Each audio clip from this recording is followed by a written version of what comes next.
अब हम आपको भारत के उन नायक और नायिकाओं से मिलवाएंगे जो दिखने में तो बहुत साधारण हैं, लेकिन उनकी सोच असाधारण है। और ये ना तो क्रिकेट के स्टार्स हैं, ना ये फिल्म स्टार्स हैं, और ना ही बड़े बड़े सेलिब्रिटीज हैं। इनकी तस्वीरें आपने कहीं किसी अखबार में नहीं देखी होंगी, ये न्यूज चैनल्स के डिबेट्स में भी नहीं आते। आज राष्ट्रपति रामनाथ कोविंद ने देश के ऐसे तमाम लोगों को पद्म पुरस्कारों से सम्मानित किया है जिन्होंने कला, संगीत और दूसरे क्षेत्रों में देश का मान सम्मान बढ़ाया है।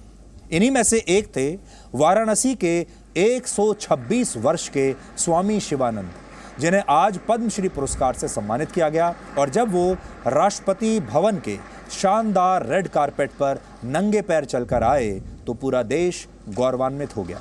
पुरस्कार लेने से पहले स्वामी शिवानंद ने प्रधानमंत्री मोदी को दंडवत प्रणाम किया, जिसके बाद प्रधानमंत्री मोदी ने भी उनके सामने अपना सिर झुकाकर उसी अंदाज में उनका धन्यवाद दिया और उनका अभिवादन भी स्वीकार किया। देखिए, लोकतंत्र की अगर आपको खूबसूरती देखनी है तो यहां देखिए। स्वामी शिवानंद ने 126 साल की उम्र में आज शाम को कुल 4 बार दंडवत प्रणाम करके अपनी फिटनेस भी पूरे देश को दिखा दी। वो राष्ट्रपति रामनाथ कोविंद के सामने भी घुटनों पर बैठ गए, जिसके बाद राष्ट्रपति ने उन्हें झुककर उठाया और उन्हें पद्मश्री से सम्मानित किया। ये तस्वीरें आज पूरे देश के लिए एक प्रेरणा बन गई हैं और स्वामी शिवानंद को भारतीय जीवन पद्धति और योग के क्षेत्र में विशिष्ट योगदान के लिए आज पद्मश्री से सम्मानित किया गया। आज इन तस्वीरों को देखिए, आपका दिल खुश हो जाएगा, आपको एक भारतीय होने पर गर्व महसूस होगा।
डॉक्टर अजय कुमार सोनकर, विज्ञान एवं इंजीनियरिंग।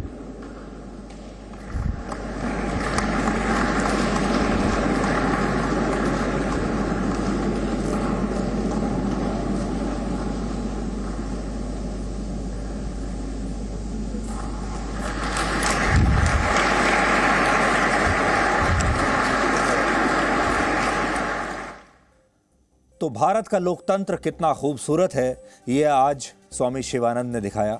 और भारत की संस्कृति क्या है, वो आज पूरी दुनिया को स्वामी शिवानंद ने दिखाई। और ये उन्होंने ये भी बताया कि जो जीवन शैली उन्होंने अपनाई है, आज 126 वर्ष की उम्र में भी वो कितने फिट हैं, ये भी आज उन्होंने पूरी दुनिया को दिखा दिया। इसलिए उन्हें देखकर आज हर भारतीय को गर्वान्वित महसूस होना चाहिए, चाहे आपकी विचारधारा कुछ भी हो। स्वामी शिवानंद की तरह हरियाणा के ओम प्रकाश गांधी की सादगी ने भी आज सबका मन मोह लिया। ओम प्रकाश गांधी दिखने में जितने साधारण हैं, उनकी उपलब्धियां उतनी ही असाधारण हैं। वो पिछले 3 दशकों से महिलाओं की शिक्षा के लिए काम कर रहे हैं और कई स्कूलों और गुरुकुल की स्थापना कर चुके हैं। हालांकि ये भी विडंबना है कि हमारे देश के बहुत सारे लोग पाकिस्तान की सामाजिक कार्यकर्ता मलाला यूसुफजई को तो जानते हैं, जो शिक्षा से वंचित महिलाओं के लिए काम करती हैं, लेकिन वो ओम प्रकाश गांधी को नहीं जानते, जिन्होंने अपने जीवन के कई वर्ष महिलाओं की शिक्षा को समर्पित कर दिए। आज जब उन्हें पद्मश्री से सम्मानित किया गया तो पूरा हॉल तालियों के शोर से गूंज रहा था। आप भी देखिए।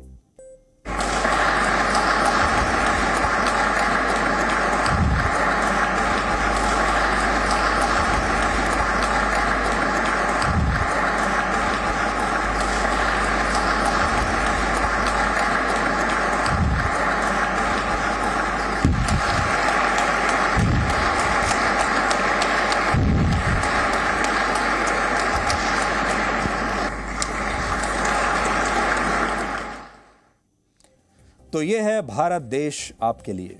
और इन्हें आप इसलिए नहीं जानते क्योंकि ये टीवी पर नहीं आते, इन्हें आप इसलिए नहीं जानते क्योंकि ये सेलिब्रिटीज़ नहीं हैं, इन्हें आप इसलिए नहीं जानते कि इन्होंने अपने लिए बड़े बड़े पीआर कंपनियों को नहीं रखा हुआ जो इनके रोज़ अखबारों में और टीवी चैनल्स में इंटरव्यू करा सकें, इनकी तस्वीरें छपवा सकें। इसीलिए आप मलाला यूसुफजई को तो जानते हैं, लेकिन हमारे देश के इन नायकों को नहीं जानते। और ये फिल्म स्टार्स नहीं हैं, ये क्रिकेट के बड़े बड़े खिलाड़ी नहीं हैं। आपको एक उदाहरण देते हैं जिससे आपको पता चलेगा कि भारत में कितना बदलाव आया है। उदाहरण के लिए वर्ष 1955 से 2016 के बीच कुल 4,284 लोगों को पद्म विभूषण, पद्म भूषण और पद्मश्री मिला।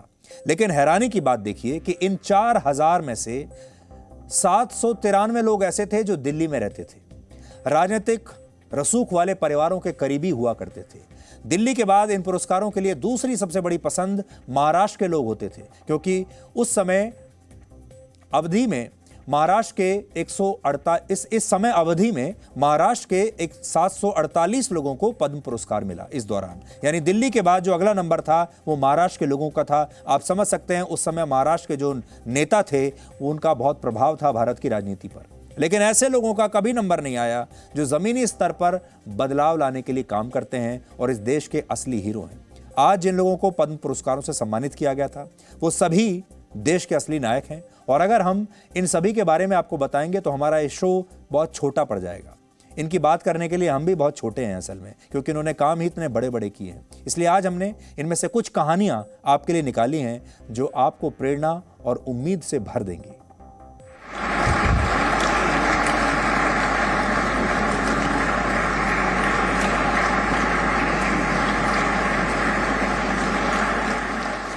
एक साधारण सा दिखने वाला मनुष्य जब देश के राष्ट्रपति भवन में पूरे राष्ट्र के सामने तालियों की गड़गड़ाहट से सम्मान पाता है तो उसके असाधारण होने का पता चलता है।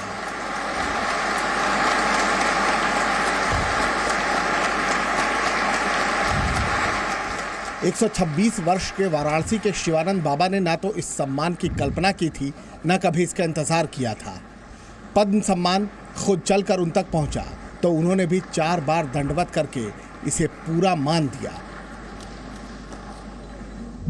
ये सरलता पिक्चर ऑफ द डे बन गई।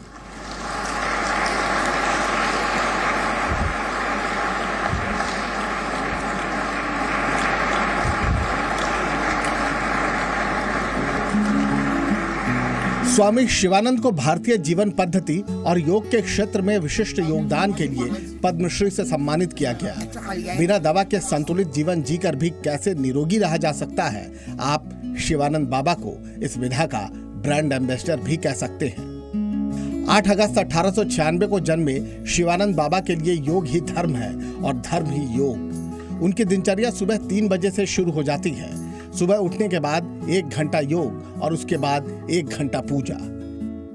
सदी होने को आ रही है, शिवानंद बाबा ने ये नियम कभी नहीं तोड़ा। फिटनेस को लेकर तमाम जतन करने वाले और फूड सप्लीमेंट पर निर्भर रहने वाले लोग शिवानंद बाबा से हेल्थ टिप्स ले सकते हैं। बाबा की डाइट में ना तो फल शामिल है और ना ही दूध।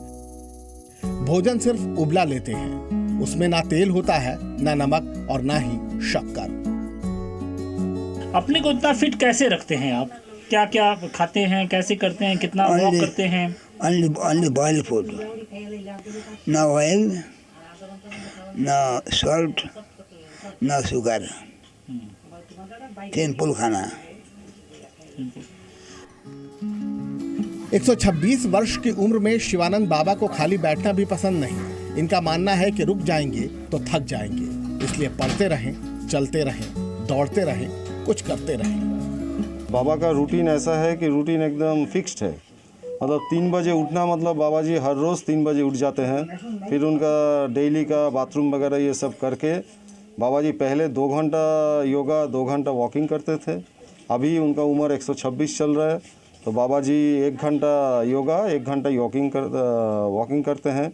फिर उसके बाद पूरा दिन भर उनका जप चलता है, गीता पाठ, चंडी पाठ। दिन भर बाबा कभी सोते नहीं हैं। ये जो बाबा सुबह 3 बजे उठा तो शाम को 8:30 बजे जब बाबा रेस्ट में जाते हैं, दिन भर बाबा बैठे रहते हैं। ऐसे उनका जप तप चलता है, भक्त लोग से मिलते हैं, कभी बाबा डे स्लीपिंग नहीं करते। बाबा बोलते हैं कि दिन में सोने से बहुत सारे रोग हमारे शरीर में आते हैं। कर्म के प्रति आस्था हो और निस्वार्थ भाव हो तो पुरस्कार खुद व्यक्ति को चुन लेते हैं। राष्ट्रपति भवन में शिवानंद बाबा समेत जिन हस्तियों को पद्म पुरस्कारों से सम्मानित किया गया, इसमें कई ऐसे थे जो लाइमलाइट से दूर रहे। इनमें से बहुतों का तो आज से पहले किसी ने नाम तक नहीं सुना होगा। इन्हीं में से एक हैं हरियाणा के प्रोफेसर ओम प्रकाश गांधी। चेहरा मोहरा, कद काठी और कपड़े भी साधारण, लेकिन काम असाधारण। 80 वर्ष के ओम प्रकाश गांधी का जीवन 38 वर्षों से सिर्फ बेटियों और महिलाओं की शिक्षा को समर्पित है। सरकारी नौकरी से इस्तीफा देकर जमा पूंजी से लड़कियों के लिए गुरुकुल बनाया, तो इसके बाद बेटियों की पढ़ाई को ही जीवन का एकमात्र मिशन बना लिया। अब तक कई स्कूल और गुरुकुल खोल चुके हैं और कई पर काम जारी है। आज कांग्रेस के बड़े नेता गुलाम नबी आजाद को भी पद्म भूषण से सम्मानित किया गया और पुरस्कार लेने से पहले उन्होंने प्रधानमंत्री मोदी का हाथ जोड़कर अभिवादन किया। और ये तस्वीरें आज कांग्रेस के नेताओं को अच्छी नहीं लगेंगी और प्रधानमंत्री मोदी ने भी इसी भाव के साथ उनका अभिवादन किया, यही भाव दिखाया। और ये जो तस्वीरें हैं आज गांधी परिवार को बहुत चुभेंगी, लेकिन आप भी देखिए।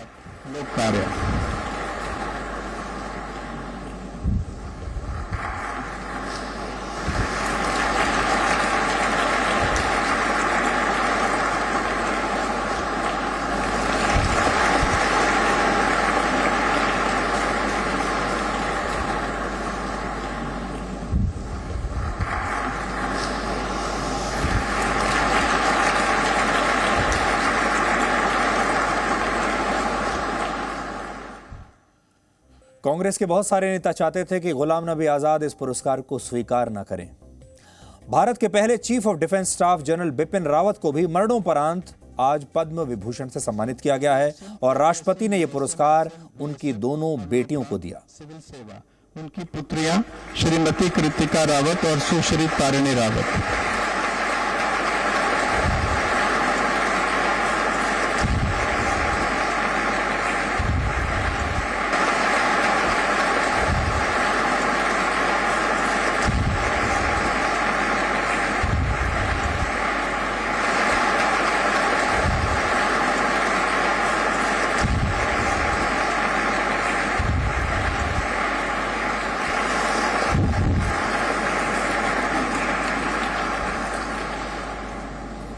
General Bipin Rawat, PVSM, UVSM, AVSM, USM, SM, VSM, मरणोपरांत सिविल सेवा, उनकी पुत्रियां श्रीमती कृतिका रावत और Sushri Tarini Rawat. Presenting B News app, available on Google Play and App Store. Download it now.